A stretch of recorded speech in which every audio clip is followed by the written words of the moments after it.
কারণে বাদ দিয়েছেন, এটা নো জিজ্ঞেস করবে না, এটা কোনো কারণ ছাড়াই সে আরেকজন লোক নিয়ে নেবে। সেক্ষেত্রে আমরা চাই আমাদের এই গ্রুপের মূল লক্ষ্যটাই থাকবে আমরা সবাই একতাবদ্ধ থাকবো। যখন আমরা 1000 লোক একসাথে থাকবো, আমরা গ্রুপে থাকবো, একটা মানুষের চাকরি গেলে খালি বলবেন ভাই চাকরি নাই, কেউ না কেউ আপনার চাকরির ব্যবস্থা করে দেবে। আপনার কোথাও সমস্যা হয়েছে, আপনি যদি বলেন ভাই আমার সমস্যা, 1000 মানুষ থাকলে কেউ না কেউ হেল্প করবে।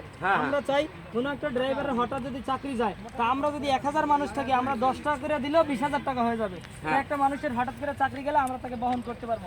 আপনি টাকা দিচ্ছেন কত 10, আমি দিচ্ছি কত 10, কিন্তু টাকাটা অ্যামাউন্ট ধরাইলে কত 20,000। কিন্তু একটা মানুষ কিন্তু হঠাৎ তার চাকরি গেলে সে চলতে পারবে। আমাদের মূল লক্ষ্য হইলে আমরা সবাই একতাবদ্ধ থাকতে চাই। আমাদের এই সংগঠনটা আমরা সবাই একতাবদ্ধ থাকবো। সেটা একতাবদ্ধ আপনি না হইলে জীবনে কোনো কিছু করতে পারবেন না। যাই কিছু